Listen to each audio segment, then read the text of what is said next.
안녕하세요. 안녕하세요. 예, 잘 들리나요? 네. 예, 예. 나중에 이 비디오 좀 공유해 주실 수 그럴까요? 있나요? 그러겠습니다. 예. 예, 링크를 주셔도 되고. 예, 예. 줌으로 올려서 그러면 공유를 예, 하겠고요. 예. 예. 아니. 이건 유튜브로 올릴 내용이 아니겠는데, 일반인들한테 보게 할 내용은 아닐 것 아, 같아요. 그래요? 아, 그러면 올리지 근데 말까요? 이거를 일반인들한테 어. 공개를 해도 될까요? 아, 예, 한번 들어보고 그래요. 하시죠, 예. 그럼. 예, 예. 녹음을 아니, 해놓고요. 녹화는 예. 다 합니다. 기본적으로. 공개는 나중에 결정하고. 예, 예, 예. 예, 예. 그러니까 우리 예. 회원들한테는 음. 그냥 줌 파일을 여기 방에 아, 여기 방에다가 올려주시면 되겠네. 건 야, 예, 상관없어요. 알겠습니다. 예, 예. 다만 이제 예.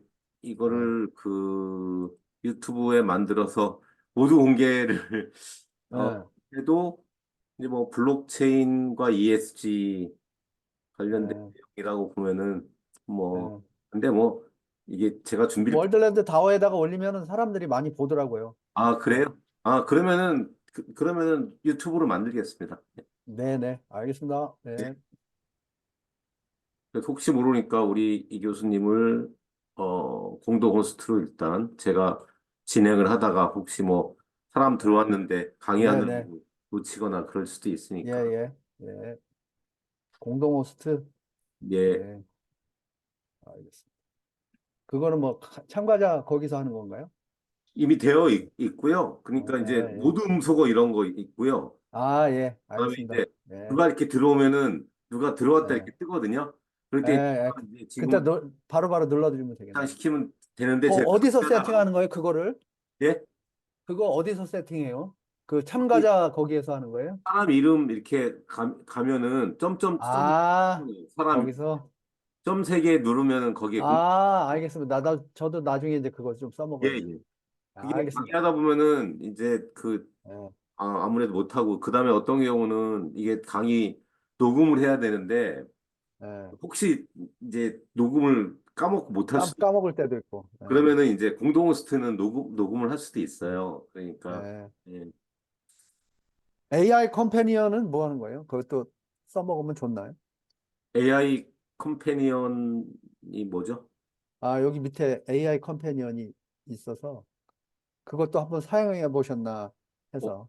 예. 줌에 아래에 이거 화면 공유, 요약 안 시작, 써봤어요, AI 이건. 컴패니언. 안 요약도 써봤. 있나 봐요. 요약도 있나 봐요.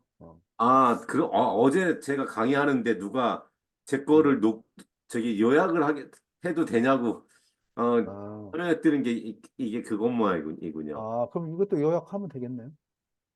맞네요, 아, 예. 켜져 있네. 아, 이미, 어이구. 그래서 그러면 이제 요약 시작. 일단은 뭐, 예, 네. AI 컴패니언. 이 요약 기능이었군요, 예. 그래서 어제 그게 켜짐. 거기. 네, 알겠습니다. 예. 이거는 이- 저기 500명까지 되는 거라서 돈이 조금 나갑니다, 배달. 그러시구나. 예. 예. 알겠습니다. 시간은 5시는 예. 였고, 뭐, 5시 5분쯤에 그럴까요? 인사 나누시고, 좀 더 들어오신 다음에 하시는 게 어떤가 싶은데. 그럴까요? 인사 좀 나누시고. 예. 병색탁 고모님 들어오셨고, 김기영 교수님, 윤석빈 교수님 들어오셨네요. 서동훈 이사님 지금 들어오시고 있고. 장고모님은 어제 제 강의를 다 보셨나요?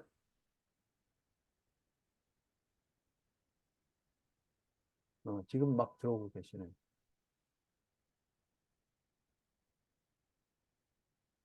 윤석빈 교수님, 그, 다오에 강의 한번 언제 하실지 톡 드렸는데 한번 보시고 답변 좀 주세요. 윤 교수님, 윤석빈 교수님, 안 들리시나? 김기영 교수님도 DID나 뭐 이런 거 하나 강의 한번 해주시면 좋을 것 같은데, 알겠습니다. 예, 날짜 하나 정해주세요. 4월 달에 3개 비어 있으니까. 맨 뒤에. 부탁합니다.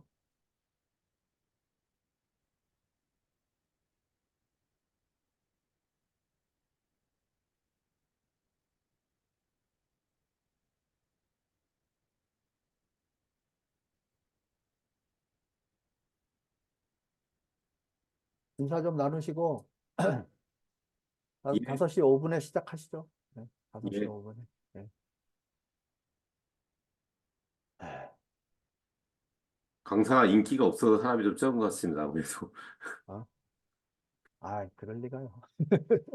한 5시가 좀 들어오시기가 어려울 수도 있을 것 같긴 한데, 예. 이정엽 변호사님은 한 번도 못 들어오시더라고요. 네. 늦게 들어오는 분들이 좀 있으면 제가 오늘 주제가 두 개거든요. 두 개 중에서 네. 이제 메인은 이제 ESG고요.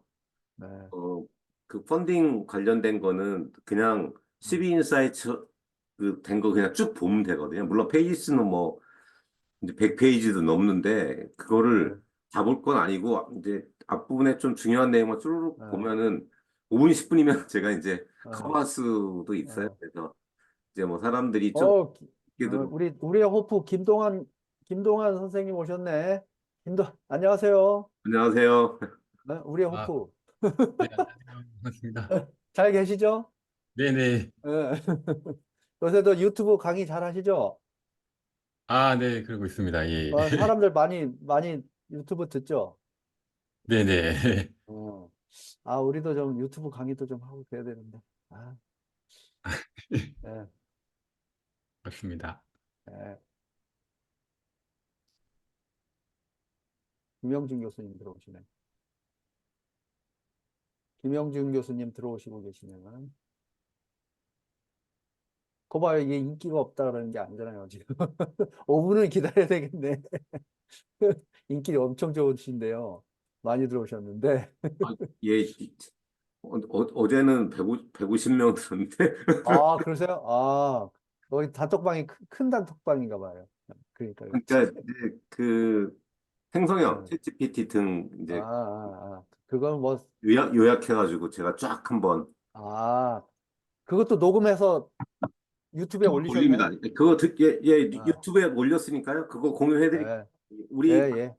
우리 방에다 주소 공유해 주시면, 예, 그거만 어, 보면은 어, 어, 뭐를 할 수 있는지는 음. 다 알 수 있어요. 아, 이런 그 거, 주제가 너무 실용적인 게 많아가지고, 예, 한번 꼭 공부를 해봐야 될 것 같아요. 예, 네. 알겠습니다. 영어 네. 회화부터 시작합니다. 영어 선생 필요 없어부터.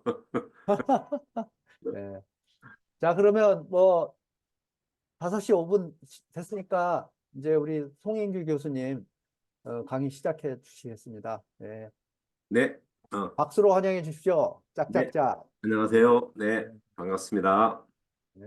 시작해 그러면은 주세요. 그냥 오늘 이제 30분만 하면 되는 거죠? 예. 원래 제가 이거 뭐를 발표하겠다고 할 때는 사람이 되게 많아가지고 10분만 발표를 하면 이제 되는 건 줄 알고 아무 부담 없이 제가 이제 그 펀딩 전략인데 이제 12인사이트 자료 가지고 하면 되겠다 생각해가지고 이제 했는데 갑자기 그 하루에 한 명씩 발표하는 걸 지대가지고 이거 뭐지? 그래서 이제 내용을 그 펀딩 전략만 가지고는 뭐 그게 30분짜리가 되기에는 내용이 그렇게 많은 게 아니라서 중요성으로 봐도 그렇고 그래서 이제 뭐 다 알고 다 고민하고 있는 부분이지만 그냥 다시 한번 제가 월드랜드의 코인 전략 펀딩 전략이 아니고 코인 전략에 대해서 한번 제가 고민하는 것들을 간단하게 여러분들하고 공유해서 발표하기보다는 이제 그냥 한번 같이 고민하는 그리고 토론하는 자리가 되면 좋겠고요. 저는 5시 55분이 되면 막 다음 미팅으로 나가야 되니까 30분 정도까지 끝내고 나서 얘기하는 걸로 하겠고요. 오늘 2월 22일 우리 집에서 바라본 관악산의 모습입니다. 저희 집이 이제 이천동인데 이제 강변에 있어가지고 다 트여 있어요. 그래서 너무너무 환상적인 그런 오늘 날씨입니다. 그리고 어제 이제 눈비가 와가지고 공기가 맑아요. 그러니까 이렇게 산이 깔끔하게 보이는 게 1년에 많지는 않거든요. 근데 오늘은 정말 드물게 너무너무 좋은 날이었습니다. 좋은 날 이렇게 발표를 하게 돼서 너무 좋습니다. 그래서 이제 목표는 생태계 확산. 그래서 이제 앱을 만들자 이제 그런 건데 궁극적인 목적은 이제 매스 어답션인 거죠. 많이들 들어와야지만 되는 그런 거기 때문에. 그래서 이제 그동안 대부분의 메인넷들의 전략은 스타트업들을 이제 계속 쌓아가는 그런 류의 전략을 했었죠. 근데 이제 저는 우리 전략은 그거보다는 어, 자금력이 있는 대기업이나 중견기업을 대상으로 하는 전략으로 한번 바꿔보자. 그쪽에 좀 더 포커스를 해보자라고 하는 그런 내용이고요. 그 얘기는 뭐냐면은 이제 기존에 있는 이미 세팅이 된 큰 중앙 집중화된 그런 기업들이 중앙 집중화된 큰 기업들이 웹3 트랜스포메이션을 하라는 겁니다. 웹3 트랜스포메이션을 해가지고 자연스럽게 이제 블록체인을 도입을 하고 그리고 일부 이제 필요한 것들을 탈중화를 하면서 전통적인 기업들이 항상 가지고 있었던 문제는 뭐냐면 주주 중심의 경영입니다. 모든 맥시멈 큰 관계가 주주예요. 이상의 생태계하고는 아무 접점을 만들 수가 없었어요. 그런데 이제 웹3가 블록체인이 되면은 지갑이라고 하는 게 생기고 그리고 NFT가 됐건 아니면 어떤 코인이나 토큰이라고 하는 것이 생겨가지고 고객들하고도 그러니까 생태계하고 연결이 되는 그런 전략을 구사할 수가 있는 거기 때문에 저는 굉장히 많은 기업들이 웹3로 트랜스폼을 할 건데 트랜스폼을 하는 가장 핵심적인 이유는 기업들도 똑같이 생태계 중심의 전략으로 가는 것이 밸류가 높아진다. 그러니까 밸류를 높이는 것이 결국 생태계 전체의 밸류를 높이는 게 기업의 밸류를 높이는 건데 전통적인 그런 기업의 주주 중심의 경영으로는 할 수 있는 방법이 없었다면 이제 웹3를 가고 그리고 코인이나 NFT를 발행을 해서 지갑으로 연결이 된다면 그것이 가능하다라고 하는 게 이제 제 제안의 이제 기초가 되는 거죠. 그래서 제가 이제 그래 트리플 크라운이라고 하는 이제 그 얘기를 많이 하는데 뭐냐면은 기업이 전통적으로는 주주들하고의 주가를 맥시마이즈하는 주가 중심의 경영을 했다면 이제는 주가 말고도 코인 있고 NFT 같은 디지털 자산도 있는 거예요. 그래서 기업의 유니콘이 된다고 할 때 주가로 유니콘이 됐다면 이제는 코인으로도 유니콘이 될 수 있고 디지털 자산이나 NFT로도 그 유니콘이 될 수 있다. 그래서 전에는 이제 왕관을 쓸 수 있는 게 하나밖에 없었다면 이제는 세 개의 왕관을 쓸 수 있다. 이게 이제 트리플 크라운 전략이다라고 제가 이제 주장을 하고 있습니다. 음, 그래서 실제로 가능하다라고 저는 보는 거고요. 가장 이제 적극적인 경우가 이제 SK그룹은 자체 코인을 발행하겠다고 했었고, 그다음에 이제 NFT 플랫폼도 직접 만들었죠. 그냥 대부분 기업들은 이제 NFT를 그냥 발행만 했었는데, NFT 플랫폼까지 만들었습니다. 그래서 오늘은 발표 내용은 그래서 월드랜 전략하고 그다음에 시간이 30분이 되면은 그냥 CB인사이트는 여러분이 그냥 봐도 축축축축 넘어갈 수가 있는 거기 때문에 생략할 수도 있겠습니다. 시간 되는 걸 보고요. 그래서 전통적으로 우리 메인넷들이 생태계를 만드는 가장 이제 그 유력한 방법이 디파이하고 NFT였었어요.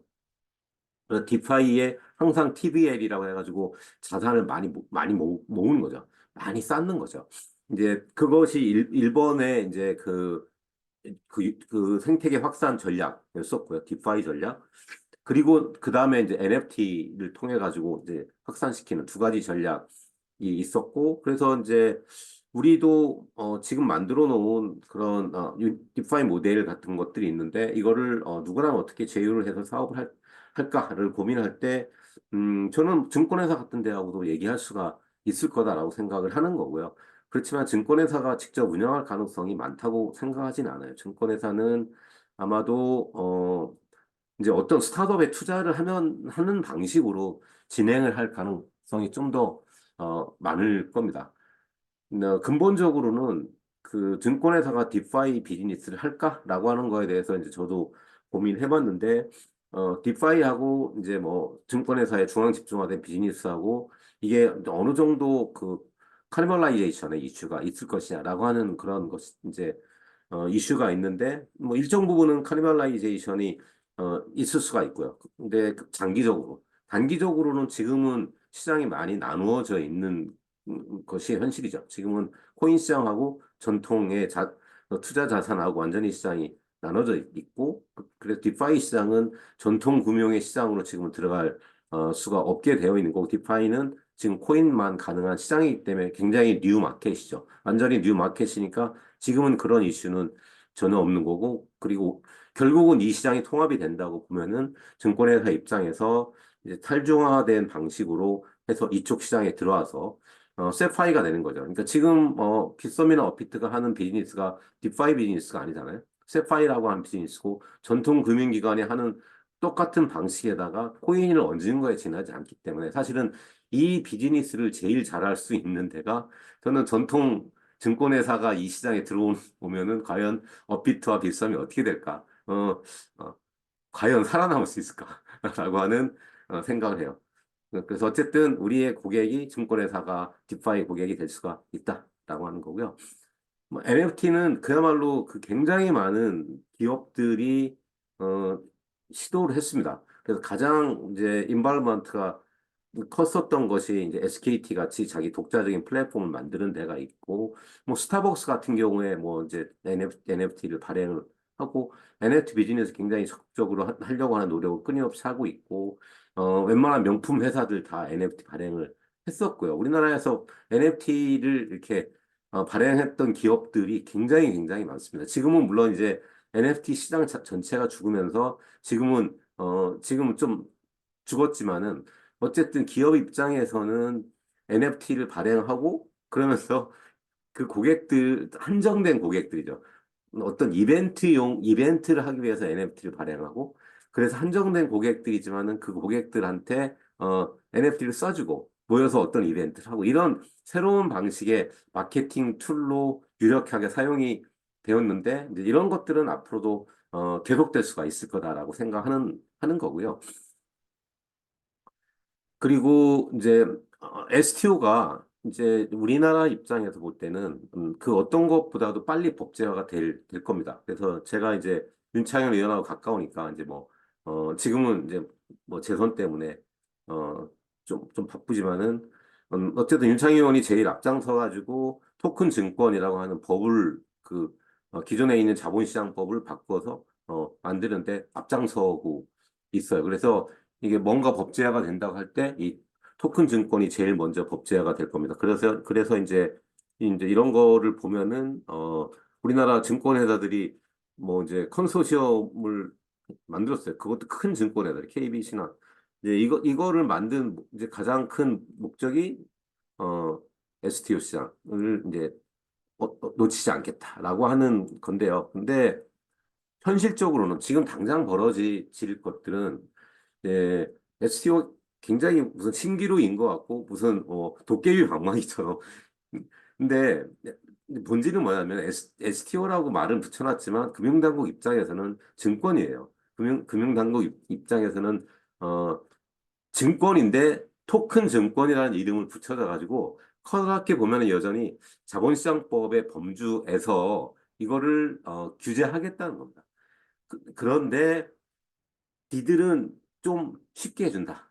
그냥 증권으로 가면은 사실상 너무나 하기가 힘든 거거든요. 그 증권 발행의 절차를 밟기에는. 그렇기 때문에 이제 말하자면 소액 증권 발행한 지금도 이제 인터넷 공모 뭐 이런 거 제도가 있거든요. 뭐 10억 이렇게 되면 굉장히 간소화해 놓은 그런 제도들이 있는데 이제 그런 거랑 유사하다라고 보는 거예요. 근데 그 의미인 즉슨 뭐냐면은 만약에 이게 규모가 커서 몇백억, 몇천억짜리가 되면은 이게 토큰 증권의 절차를 밟을 수 있을까? 아마도 안 될 겁니다. 시간이 굉장히 많이 걸리거나 아마 영원히 우리나라 금융당국 입장에 이건 증권이니까 증권 절차를 밟아라고 할 가능성이 굉장히 많아요. 그러면 지금은 무엇이 가능할까? 지금은 그냥 조각 투자라고 하는 뭐 무슨 한우랄지 뭐 이런 그럼 한우 그 100마리를 투자하는데 그게 뭐 100억이 되겠습니까? 이게 결국은 몇십억 시장, 맥시멈 100억짜리 시장도 되기가 어려운 정도의 아주 작은 시장이기 때문에 비즈니스적인 차원에서 볼 때는 비즈니스는 볼륨이 돼야 되잖아요. 볼륨이. 하나 할 때 굉장히 힘들지만. 그래서 장기적으로는 어떻게 될지는 모르겠어요. 장기적으로는 감독 당국이 그 이제 사이즈가 커진 것도 증권처럼 인정해 줄 수가 있을지. 그리 된다면 의미가 있겠으나 이제 그리 되지 않는다면 어, 환상일 수가 있다. 그렇게 뭐 어마어마한 시장이 열리는 거는 아닐 수 있다. 다만 전통적인 방식으로는 발행하기가 어려웠었던 것들이 이제 여기에 들어올 수는 있을 것이다라고 하는 정도는 생각할 수 있는 것 같고요. 이제 이게 디지털 자산입니다. 디지털 자산 이거 이제 제가 만든 장표입니다. 제가 제 수업을 위해서 만든 장표고 디지털 자산의 토크나이즈하는 시장이 어마어마하게 큰 시장입니다. 사실은. 그러니까 아까 STO라고 하는 것도 여기에 아주 일부분인 겁니다. 일부분. 그러니까 커다랗게 볼 때는 지금 가상자산이 어, 다 이제 디지털 자산인 거고요. 그 다음에 모든 회사, 많은 회사들이 ICO를 할 겁니다. 유틸리티 토큰을 발행할 거예요. 아까 말한 것처럼 자기 토큰을 발행하는 SK도 하겠다고 했잖아요. 많은 회사들이 자기 그 토큰을 발행할 것이고요. 법정화폐도 CBDC가 되거나 스테이블 코인이 될 거고요.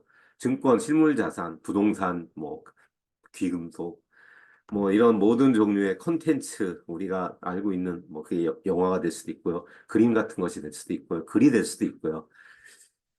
지적재산권, 지금 잘 거래가 안 되지만 이런 데이터, 서비스, 메타버스의 세상이 되면은 모든 것들이 다 디지털 자산일 수밖에 없습니다. 메타버스 세상에서는 모든 것들이 다 디지털화돼서 거래가 되는데 그게 다 디지털 자산이고 그게 블록체인 상에서 거래될 수밖에 없는 거예요. 그것이 미래의 세상이고 멀지 않은 미래의 세상입니다. 그 지난주에 나왔지만은 그 이제 오픈시에서 소라를 냈죠. 소라를 내고서 이제 완전히 지금 인공지능 하는 사람들이 완전히 지금 거의 멘붕에 빠져 있는 상태잖아요. 잠깐만 볼까요? 이거 우리가 뭐 어쨌든 우리도 인공지능이랑 관련이 되니까 잠깐만 보겠습니다. 지금 제가 인공지능 생성형 강의를 하니까 저도 이제 텍스트 투 비디오, 이미지 투 비디오 이런 것들을 강의를 하거든요. 그러면 지금 4초짜리가 되는 겁니다. 4초짜리가 되는데 이제 이게 올라오면서 이제 이 생성형 모든 그 사람들이 지금 멘붕에 빠져 있어요. 이게 1분짜리입니다. 이게 근데 인공지능 같으세요, 여러분? 이게 동경의 거리입니다. 동경의 거리를 걷고 있는 겁니다. 그래서 이것만 있는 게 아니라 9개를 올렸어요. 그렇게 해서. 그중에서 이게 제일 잘 만드는 것 같고요. 이렇게 멤머스 이런 우주인. 자, 어쨌든 그래서 메타버스 텍스트 투 헐리우드 이게 헐리우드가 사라진다고 하는 겁니다. 헐리우드가. 이거 텍스트 투 메타버스가 만들어지겠죠. 어쨌든 이런 세상입니다. 그래서 이것들이 발행이 되고요. 이것들이 증권회사가 발행을 하고 이것들이 거래소에서 거래가 되고 누군가는 투자를 하고 어, 누군가는 이걸 가치가 얼마인지 평가를 하고 그리고 보관을 하고 보험을 들고 이런 류의 어마어마하게 많은 비즈니스의 세상이 열리는 게 디지털 자산의 세상입니다. 아직 시작도 안 했죠. 아직 요 시장 가상자산의 발행하고 거래 투자 시장 정도 내지는 NFT라고 불렸던 요 정도의 시장만 잠깐 열렸었죠. 자, 오늘의 주제는 그런데 우리 메인넷 비즈니스에 저는 이제 ESG를 한번 고려를 해보자라고 하는 얘기를 하는 거고요. ESG는 제가 이제 지난 학기에 강의한 자료의 일부를 가지고 이제 오늘 이제 얘기를 하는 건데 Environmental, Social and Governance. Environment는 뒤에 가면 좀 이제 그 IMF 자료에 좀 더 자세히 나오니까 그걸 가지고 설명을 하는 걸 대체하겠고요. 그래서 ESG가 어느 먼 나라의 남의 얘기가 아닙니다. 이미 이제 법제화가 돼서 미국이나 유럽은 이미 시작이 됐어요. 미국이나 유럽은 큰 기업들부터 시작이 됐고 우리나라도 이제 시작한다고 그랬다가 연기됐습니다. 그래서 2025년부터 2조 원 이상 상장사, 그 외에는 2030년 이렇게 이제 약간 우리나라는 약간의 시간을 벌어놓은 상태이긴 하나 그럼에도 불구하고 시밤이라고 해가지고 이제 미국이나 유럽에 수출을 하려면 걔들이 걔들 지역에서 적용하는 거랑 같은 기준을 적용을 받아야 됩니다. 그러니까 내가 우리나라에서 적용이 안 되기 때문에 아무 상관이 없는 게 아니고 내가 물건을 팔려다 보니까 이걸 지키지 않을 수가 없게 되는 세상인 거고요. 그것뿐만이 아니고 이제 사람들의 인식이 소비자들이 ESG 기업의 물건을 사주는 거예요. 그리고 직원들이 우리 회사가 ESG 기업이 아닌 걸 싫어해요. 그런 데서 일하지 않고 그런 회사를 지원하지 않으려고 하는 겁니다. 물론 말할 것도 없이 북극곰이 먹을 게 없으니까 자기 새끼를 먹고 있는다는 거고요. 특히 이제 기후 변화로 인해 가지고 엄청나게 많은 피해들이 발생하고 있죠. 당연히 그런 걸 떠나서라도 해야 되는 거는 맞죠. 근데 그렇지 않다고 하더라도 우리는 현실적으로 ESG를 할 수밖에 없는 그런 현실이다. 자, 그래서 이제 이게 IMF에서 나온 블록체인입니다. ESG 블록체인을 얘들이 너무나 잘 정리를 해놨어요. 2019년대. 여기 있는 것들 하면 되는 겁니다. 그래서 기후 관련된 것들, 인바르멘 탈로 이제 바뀌었어요. AL이 들어갑니다, 이제. 그러니까 단순히 환경이 아니고 환경적인 모든 거를 다 포함한다. 이제 인바르멘 탈이라고 이제 얘기를 하고요. 기후 관련된 거, 그래서 탄소 발자국이라면은 예를 들면 기름이 이제 뭐 어디 사우디아라비아에서 기름이 나왔던 것이 뭐 이제 그 유조선을 타고 우리나라 한국에 와서 석유화학 공장에 가서 석유화학 제품이 만들어져 가지고 그중에 에틸렌이 만들어지면 에틸렌은 또 그걸 가지고 플라스틱 공장에 가서 플라스틱 이 만들어지고 그 플라스틱을 가지고 누군가는 이제 어떤 그 제품을 만들면 최종적으로 소비자가 쓰게 되는 거잖아요. 근데 이걸 탄소의 관점에서 볼 때는 다 발자국이 남기는 겁니다. 그래서 이게 탄소 발자국이라는 것이 아주 아주 보편적으로 카본 풋프린트라고 얘기하는 것이 중요한 개념입니다. ESG를 얘기할 때. 그래서 그거를 블록체인이 추적한다. 환경 오염, 쓰레기 이런 것들 다 절약하고 수거하고 이런 것들을 다 블록체인을 쓰면은 잘 된다. 그다음에 이제 소셜 그래가지고 뭐 이를테면은 뭐 이제 그 아주 어린애들 고용하고 뭐 이제 뭐 장애인들을 고용하고 이런 사회적으로도 이슈가 되는 그런 것들을 잘 지켜야 된다라고 하는 거고 지배구조는 여러분들이 뭐 투명해야 되고 그다음에 뇌물 같은 거 주면 안 되고 근데 처음에는 우리가 이 환경 그리고 카본만 중심으로 생각했던 거에서 급격하게 범위가 넓어지고 있는데 블록체인과 ESG가 환상의 궁합입니다. 제가 지난 학기 ESG를 강의를 하면서 보면은 블록체인이 갖고 있는 특성이 ESG가 추구하는 정신이랑 똑같은 거예요. 그게 S하고 G, 거버넌스의 투명성을 추구하는 거고, 소셜로 평등하고 균등하게 다 대우를 해야 되고, 라고 하는 탈중화, 보안성, 투명성, 안정성, 이러한 블록체인의 특성이 ESG의 정신하고 너무 같고요. 그다음에 블록체인이 토큰화를 하잖아요. 토큰화하는 순간 모든 자산이 디지털화가 되고, 모든 거래도 디지털하다고. 거래가 투명화되고 중앙화된 기관에 의존하지 않고 가장 싸고 가장 빠르게 에너지를 낭비하지 않고 거래가 될 수가 있잖아요. 그 다음에 환경적인 면에서도 이제 탄소 발자국을 추적하는데 이 블록체인이 가장 좋은 방식이라고들 생각을 하는 그런 겁니다. 온실가스 폐기물 추적, 어, 회사에 하는 활동 추적, 요새 이제 공급망 추적, 그리고 이제 자발적 탄소 시장이라고 하는 용어가 나오는데 이제 법적으로 의무화가 되지 않았지만 누군가가 탄소 절감을 하면 그거에 대해서 보상을 해주고 그러면은 탄소를 너무나 많이 배출하는데 이거를 이제 사야 되는 그런 자발적 탄소 시장이 급격하게 이제 커지고 형성이 되는데 그것이 다 문제가 있습니다. 더블 카운팅. 한 번 발행하고 또 딴 데 또 주는 거예요.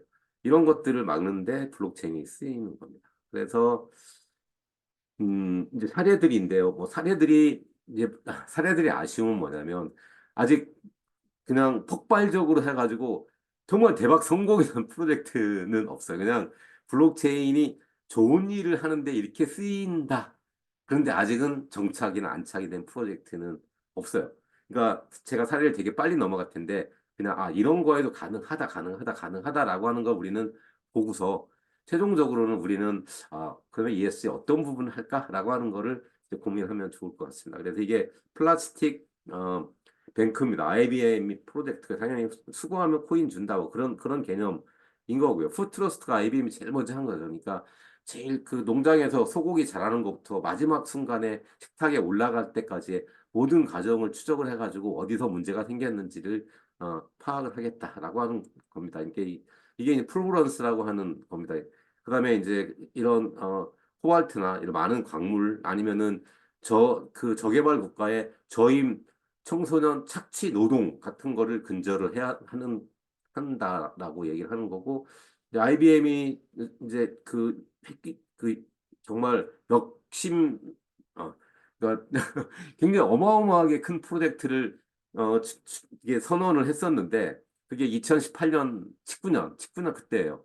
그런데 이제 지금은 다 거의 문을 닫은 건데 그게 이제 트레이저 렌터 해가지고 모든 무역을 다 이제 그 블록체인에 올려서 하겠다라고 하는 거였고 무역 금융도 블록체인으로 다 해결하겠다라고 했는데 이 두 프로젝트는 이제 다른 프로젝트들은 아직 문을 닫지는 않았지만 이거는 문을 닫은 상태이고요. 그다음에 어, 송금 시장을 개선하겠다고 해서 이제 했는데 이것도 아직 성공하지는 못한 그런 겁니다. 우리나라에서는 한국전자투표에서 블록체인 투표를 하겠다 딱 한 번 하고 나서는 그 다음에 다시 하지는 않고 있습니다.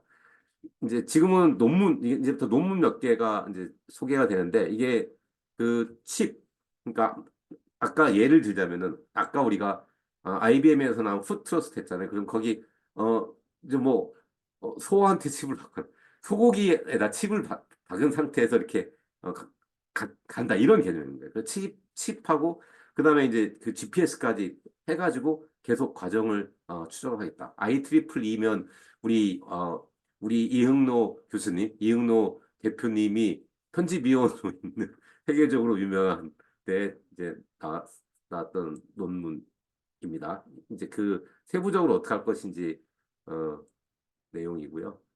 그다음에 비슷한 그런 또 다른 논문이고요. 이것도 기업의 탄소 발자국을 추적하는데 이제 온체인하고 오프체인하고 듀얼 방식으로 계속 가면서 추적하겠다라고 얘기를 하는 거고요. 이렇게 그림까지 이제 나와져 있습니다. 이거 이제 어 여기 그 스토리지 레이어 있고 여기 물건들은 이렇게 계속해서 움직이는 거죠. 여기서 이게 이제 파일이 되고 그리고 최종적으로는 여기 이제 블록체인에 올라가게 되는 이런 거고요.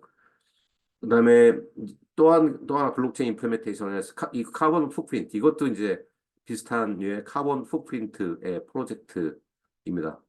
그래서 이것도 이제 그 식품을 중심으로 하는 프로젝트이고요. 다오야말로 가장 탄소 절약형의 조직 아닌가요? 우리가 회사를 만드는 거랑 다오에서 회사 일을 하는 거랑 비교를 해보세요. 네, 다오가 되면은 정말 카본이 없어지는 그런 거기 때문에 이제 다오도 앞으로는 발전을 할 여러 가지 이유가 있다라고 저는 보는 거고요.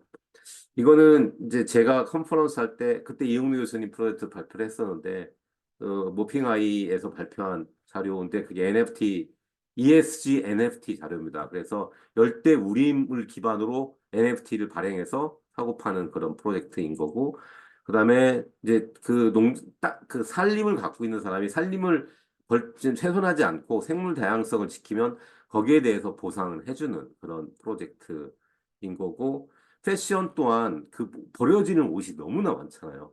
이제 그거를 어떻게 하면 최소화할 것인지 해서 이것도 IBM이 여러 회사랑 같이 하고 있는 그런 이제 프로젝트이고 위메이드는 NFT를 발행했는데 그 수익금을 돌고래 등을 바다로 돌려보내는 데 쓴다라고 하는 그런 거고, 저개발 국가에 이제 돈을 주면 NFT를 대가를 받고, 그러면 그 돈을 가지고 대상 저개발 국가 학생들을 이제 교육을 해요. 그래서 그 학생들이 이제 교육을 받아가지고 취직을 해서 이제 돈을 벌기 시작하면 회수를 하는 NFT라고 하는데 증권이고, 예.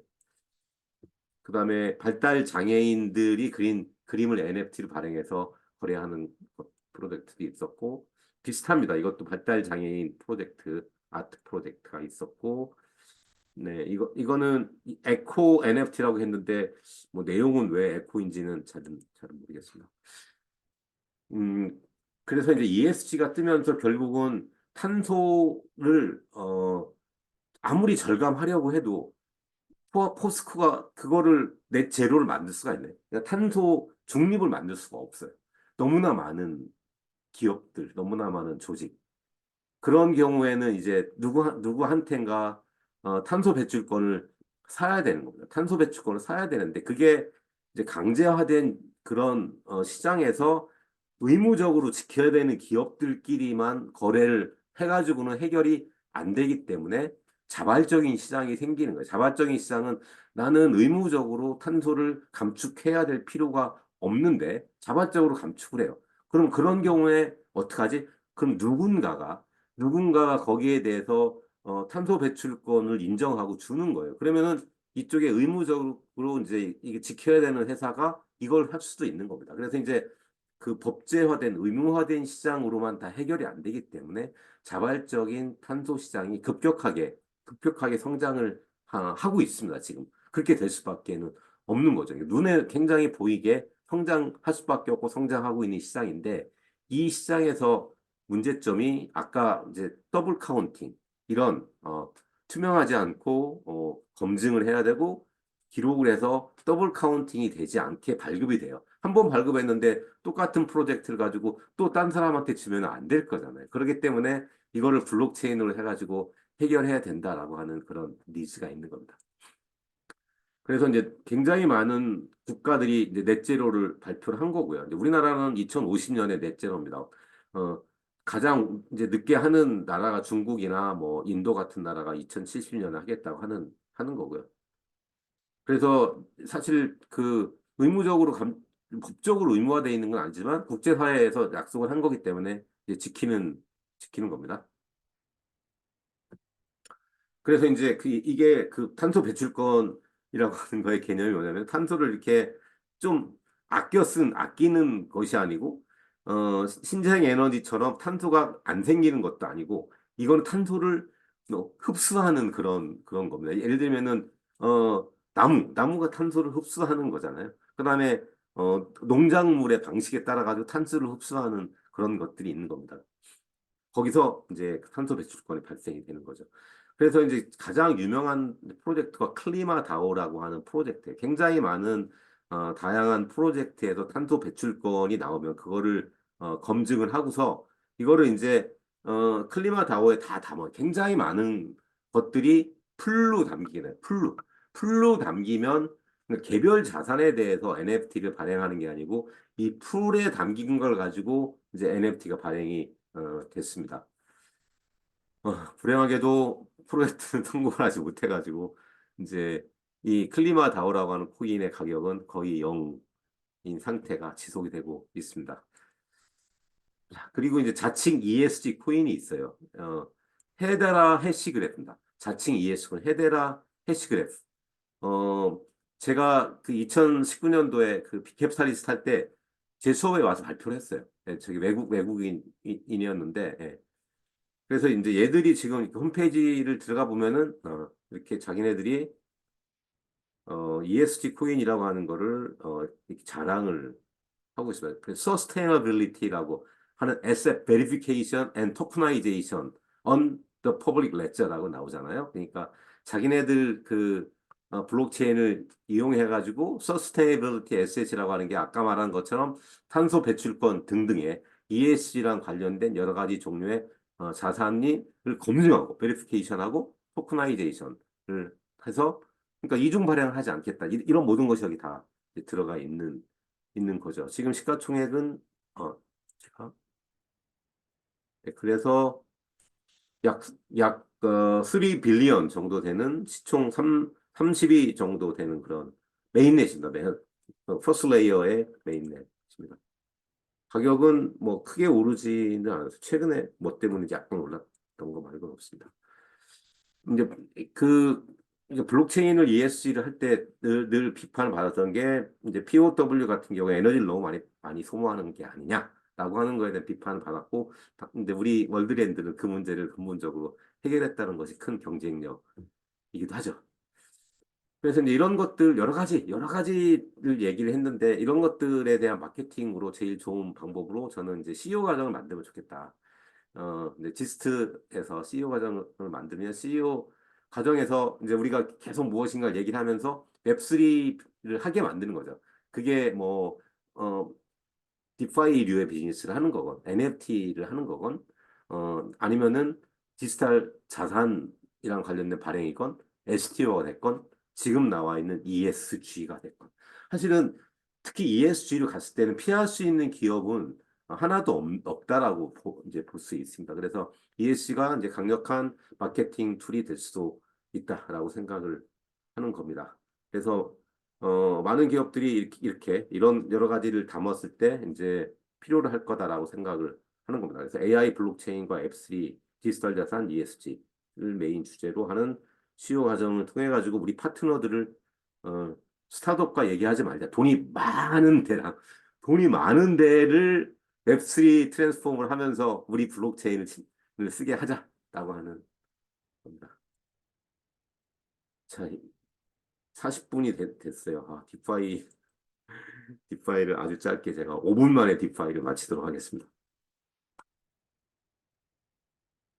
딥, 딥, 딥파이가 아니고 이제 그 펀딩. CB 인사이트는 제가 이제 학교에서 테크놀로지 인베스트먼트를 강의를 하잖아요. 테크놀로지 인베스트먼트가 핵심 주제인 그런 회사입니다.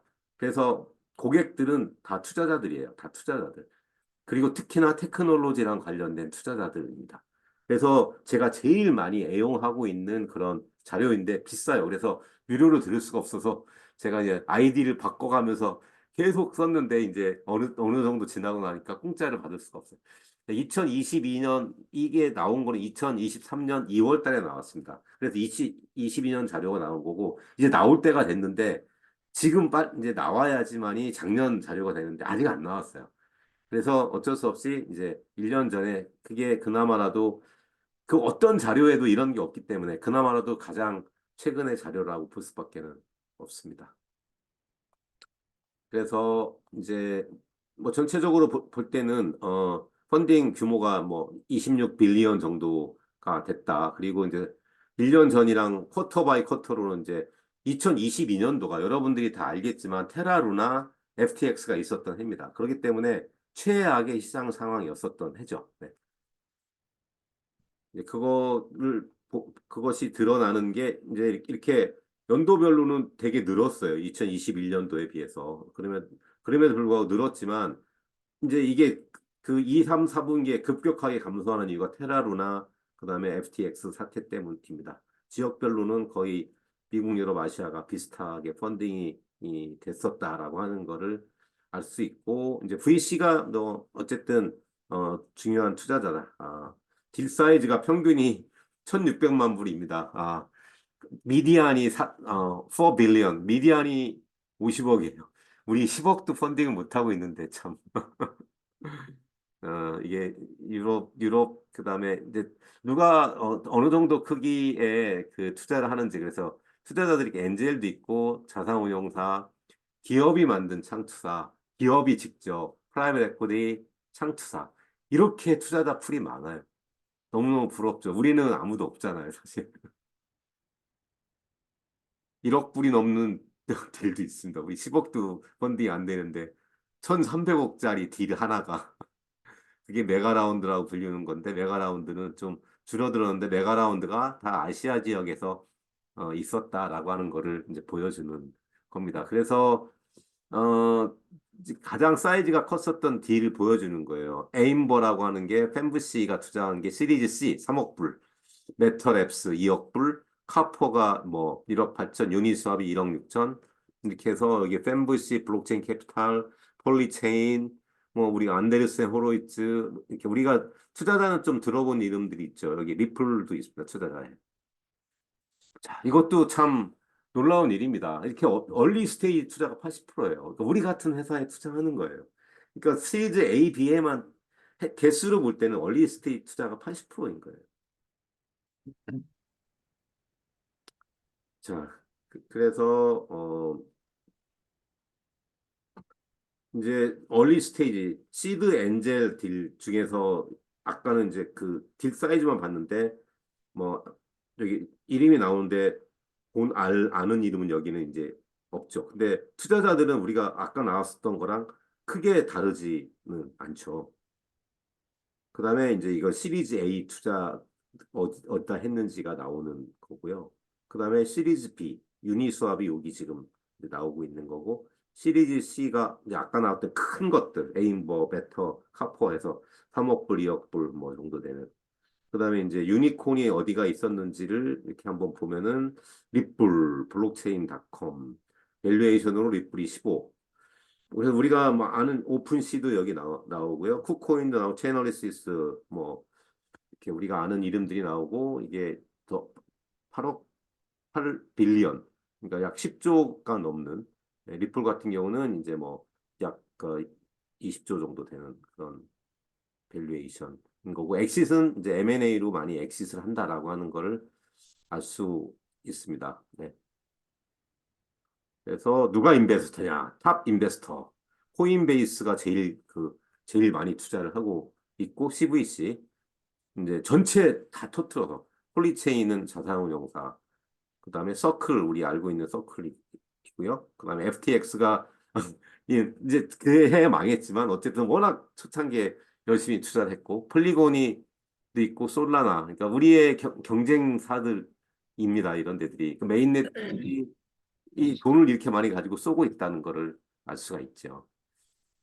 그다음에는 이제 이게 그 탑 인베스터 그냥 토탈 랭킹이고 그중에서 VC만 랭킹만 보면은 이제 다시 이렇게 나오는 거고 CVC 그럼 CVC로 가면 이제 우리가 알았던 회사들이 나오는 거죠. 코인베이스, 서클, FTX, 바이낸스, 오픈시, 크립토닷컴, 후오비 이제 우리가 아는 이름들이 많이 유니스왑까지 이렇게 여기까지만 하겠습니다. 여러분들이 그냥 이거는 이미 단톡방에 제가 네. 올려드렸고요. 쭉 보면은 아, 알 수 이게 있는 자료가 올라왔죠, 아까. 올렸습니다. 제가 이건 예, 예. 우리의 타겟 투자자들 리스트일 수 있는 거예요. 결국은 우리 또 한편으로는 제가 CEO 과정 같은 걸 하면서 기업들로부터 투자를 받는 노력을 해야 되는 거고요. 우리나라의 뭐 창투사나 이런 데는 기대하기 어려운 상황이라고 보고 아니면 이제 지금 나온 이런 회사들을 상대로 펀딩을 해야 된다라고 네. 하는 게 이제 펀딩 전략. 이제 예. 앞부분에 제가 중요하게 생각하는 우리의 타겟은 이제 큰 기업들을 큰 타겟으로 기업들을 좀 저기 CEO 과정에다가 불러가지고 거기서 교육 하면서 시키고 잡아먹자. 시켜가지고 그래서 바로 투자도 연결되게 하면 좋겠네요. 네. 대개는 이제 그런 걸 할 때 이제 프로젝트 같은 거를 이제 하게 만드는 거죠. 프로젝트 발표를 하게. 네. 그러면은 자기 회사랑 관련된 프로젝트들을 하려고 할 거잖아요. 예, 자기 예. 회사에서 예. 그런 거를 하도록 하면서 관심이 무엇이 있는지 보고 그러면서 그러면 블록체인은 뭐를 써야 돼? 그러면은 뭐 이더리움도 있고 뭐 솔라나도 있고 예, 그런데 우리 예. 있어. 네. 알겠습니다. 네. 발표 감사드립니다. 네. 박수. 네. 고맙습니다. 네. 뭐 혹시 네. 제가 뭐 혹시 저기 질문하실 예, 분들이 있으면 좀 뭐 그냥 부탁드립니다. 질문. 제가 질문 답변 제가 뭐 이제 그런 거라기보다는 네. 그냥 네. 이렇게 편하게 제 네. 의견을 말씀드렸으니까 이제 뭐 네. 제 네. 의견입니다. 그러니까 뭐 강의라기보다 결국은 이제 투자를 좀 받아야지 뭐 무슨 일을 할 수가 있더라고요. 예. 저희가 이제 저희가 단톡방에 올려드렸듯이 ARDX 가상자산 ARDX를 우리가 서비스를 런칭하려고 하는데 가상자산 사업자로 신고해야 되느냐라는 문의를 이제 그 국가신문고에다가 올렸는데 1월에 올렸는데 2월에 답변이 왔어요. 엊그저께. 그랬는데 가상자산 사업자로 신고해야 된다. 이런 취지로 이제 답변이 왔습니다. 네. 제가 그래서 제가 그 말씀 드렸잖아요. 이거 음, 당장 사업자 이슈가 있을 것 같다고. 예. 그래서 이제 그거를 하려 그러면 사업자 가상자산 사업자로 등록을 하려 그러면 ISMS를 이제 인증을 해야 되는데 그걸 하려 그러면 이제 최소 자금이 한 뭐 1, 2억이 들어가는 것 같더라고요. 맞습니다. 네. 그리고 이제 시스템도 만들어서 구축해야 되고 그래서 이제 그러려 그러면 바스프 신고를 하려 그러면 일단 돈이 필요하다. 그, 근데 이제 그거를 피할 수 있는 방법도 있을 것 같더라고요. 제가 생각해 보니까 우리가 영업 활동을 안 하면 되거든요. 즉, 그 프로토콜을 우리가 제공을 했는데 그 프로토콜 수수료를 영원으로 해놓으면 그냥 유동성 공급자가 우리 플랫폼에다가 유동성 공급하고 사용자가 수수료 내면 유동성 공급자가 수수료를 가져가는 거니까 가상자산 사업자 그에 해당하지 않도록 만들 수가 있겠더라고요. 그러니까 그게 무슨 말이냐면 개인 간 가상자산을 매매, 교환하는 행위를 중개하는 플랫폼을 제공하는 것은 특급법상 가상자산 매매 행위를 중개, 알선하는 행위로 영업을 하는 것에 해당할 수 있기 때문에 신고해라 라는 거거든요. 즉 영업이라고 하면 플랫폼을 제공하는데 우리가 수수료를 안 받으면 영업을 안 하는 걸로 할 수가 있거든요. 그러니까는 유니스왑처럼 유니스왑이 영원으로 해놨잖아요. 프로토콜 수수료를. 그래서 그 SEC로부터 규제를 안 받았잖아요. 그런 모습으로 가게 되면 그 대신 이제 리버밴스가 만약 그걸 한다 그러면 AI 덱스 사업을 한다 그러면 수익을 못 만들어내는 거예요. 즉 매출을 발생시키지 못하면서 플랫폼은 계속 운영하고 관리를 해줘야 된다라는 거죠. 네. 그러면 이제 또 다른 사업 모델로는 그러면 그렇게 해서 서비스를 제공해주고 토큰을 발행해가지고 유틸러티 토큰으로 토큰을 상장시켜서 그걸로 이제 수익금을 만들어내는 방법에 의존하는 수밖에 없는데 그렇게 되면은 지금 이제 그러면 AI 덱스의 생태계를 만들어야 되고 그게 있어야 토큰이 상장이 되고 이제 그 상장된 토큰을 통해서 우리가 수익을 만들어낼 수 있게 됩니다. 즉 그것도 역시 상장을 위해서 최소 규모의 생태계가 존재함을 보여야 하는 거고 그러려고 그러면 또 역시 돈이 필요하다 이렇게 되는 거죠. 그래서 결국에는 VC 펀딩이 필요하지 않는가 뭘 하더라도 이제 그런 내용에 귀결하게 되더라고요. 네. 아까 그 펀딩 내용 외국의 펀딩 내용들 보니까 부럽기도 하고 일단 현재 우리나라에서는 이렇게 할 수밖에 없겠다. 법을 지키면서 해야 되니까 그런 내용입니다. 그렇게 해서 제가 페이스북에도 올렸는데 혹시 어느 분들이 아주 재밌는 답변을 해주실 수도 있을 것 같아서 제 코멘트는 거기까지입니다.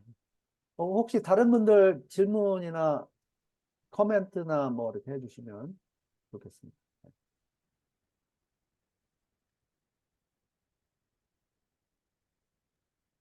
그러니까 이제 파이낸스 비즈니스는 규제가 제일 심한 영역이고 그래서 증권사들조차도 디파이를 하고 싶을 겁니다. 다 하고 싶을 거예요. 그렇지만은 지금 현재 법으로는 파스티브 시스템이기 때문에 뭘 하려고 하면은 근거가 없어서 못 할 거예요. 아니 근데 바스프로 신고하는 거는 나쁜 것 같지 않거든요. 아, 근데 뭐 하는데 2, 3억밖에 안 든다 그러면 그 그런, 뭐 그런데 하고 진행하면 되니까. 증권사는 바스프 신고하고 할 수가 없을 겁니다. 증권사가 할 수 거기는 있는 네. 게 뭔지가 나와 있거든요. 네. 네, 증권사가 할 수 있는 업무가 나와 있어서 네. 거기에 해당이 그, 안 되니까 니들 네. 못해라고. 그냥, 네. 그냥 샌드박스에 넣어가지고 어떻게 할 수가 있겠죠. 그 방법밖에 네. 없을 겁니다. 그래서 이제 규제, 우리는 뭐 하라고 했으니까 해버리면 되죠. 그러니까 규제 프렌들리한 게 ESG 네. 영역은 어쨌든지 간에 하고 나가고 가야 되고, 다만 토큰의 문제를 어떻게, 이게 지금 그 ESG 관련된 거의 대부분의 프로젝트 IBM이 했었던 게 처음에 그 코인이 없이 하는 프루브런스 프로젝트입니다. 그러니까 우리나라 그 기사에서 매번 프로젝트 내면 그게 전부 다 이런 프루브런스에 관련된 프로젝트들이, 네. 네. 네. 그러니까 그게 코인이 없이 이거를 네. 하는 게 의미가 있을지는 모르겠으나 어쨌든지 간에 그게 풋프린트를 추적을 하는 프루브런스로 네. ESG로 접근을 해가지고 네. 가는 거는 어쨌든 네. 또 고민할 수는 예. 있을 거다. ESG를 했을 때 정말 우리 환경에서 투자를 받을 수 있는지는 또 다른 문제라서 예. 특히나 2024년에 예. 파트너를 또 뭐, 잡기도 네. 좋을 수 네. 있다라고 생각하는 거고요. 네. 이게 이제 그래서 자발적 탄소 시장 이런 거는 이제 그 시장이 막 열리고 있기 때문에 네. 투자자들의 네. 관심도 김, 생길 수 있는 분야입니다. 예. 김덕태 박사님 뭐 질문 있으시면 하세요. 안 들리는데요? 안 들려. 음소거가 안 돼 있는데요? 왜? 예. 거기 예. 그, 김영준 교수님. 네. 그 ISMS만 하면 되는 게 아니고요. 네. ISMS를 하면 이제 또 거기에 필요한 인력이 있어요. 그렇죠. 네. 힘을 그 구축해야죠. 시스템도 만들어야 되고. 네. 시스템도 갖춰야 되고, 그래서 이제 거기 또 이제 최소 인력을 유지를 해야 되고, 맞아요. 네. 그 다음에 또 이게 그 바스프를 하는데 우리가 원화 거래를 하지 않으면 아무 소용이 없어요. 음. 근데 아시는 것처럼 원화와 관련해서 은행들이 여기 지금 그 이 리버밴스의 원화 계정을 터줄 거냐? 어이구, 그건 지금 잘 안 굉장히 들리는데. 어리, 어려운 문제이고, 네. 아, 잠깐 잘 끊겼어요. 잘 안 들리나요? 아, 이제 들립니다. 김 박사님도 이제 목소리 나오고 있습니다. 이제 되는군요. 예. 네. 예, 김영준 교수님 계속 말씀하세요. 네. 거기 이제 그 원화 거래를 하려고 그러면 은행으로부터 이제 또그 계약을 맺어야 되는데 그게 지금 많은 거래소들이 그 원화 거래를 못 해가지고 그 어려움을 겪고 있는데 그 과정을 거쳐야 되고 네. 그리고 또 이제 자금 세탁과 관련해서 AML 관련해 가지고 또 인력을 유지를 해야 되고 네. 또 우리 거기다가 정지열 박사님이 또 필요하시겠네. 예, 그리고 또 거기에다가 또 올해부터는 또 뭔가 또 뭐 무슨 의무사항이 또 하나 이제 추가가 되거든요. 네. 네. 그러니까 이건 되게 어려운 일이고 네. 제가 보면 그냥 할 수 있는 게 뭐냐면 덱스를 하는 거예요. 음. 유니스왑과 유니스왑 라이크 한 네. 덱스는 미국에서 다 이제 인정이 된 건데 네. 그러면 프로토콜 수수료를 영원으로 해놔야 되는 거죠. 근데 그 유니스왑은 그 수수료를 받잖아요. 유니스왑은 올해서부터 받기 시작했습니다. 예. 프로토콜 네. 수수료를. 네. 거기는 그걸 일단 거래 수수료도 받아야 돼요. 왜냐하면 그 유동성 제공자들한테 저걸 줘야 되거든요. 그 유동성 제공자가 없으면 그 덱스를 운영할 때 거기 오더북 방식으로 하든지 그래야 되는데 오더북 방식으로 하게 되면 너무나 헤비해져 가지고서 얘를 돌릴 수도 없고 그래서 결국은 AMM 방식으로 해야 되기 때문에 그래서 한다고 그러면 유니스왑 같은 그 형태의 것을 하는 것은 어, 그것은 우리가 원화 거래를 하는 것도 아니고 네. 하기 때문에 걔는 그 문제가 없고 그런 경우에는 그 바스프, 정부에서 바스프 신고를 안 해도 된다. 이렇게 그렇죠. 될 수 있는 거죠. 신고를 안 해도 되고 그다음에 이거는 그 녹화는 안 해야 되겠어요. 여기 녹화는 중지하겠습니다, 이제. 이거 녹화할 사항은 아닌 것 같아요. 그죠? 네네. 네. 네.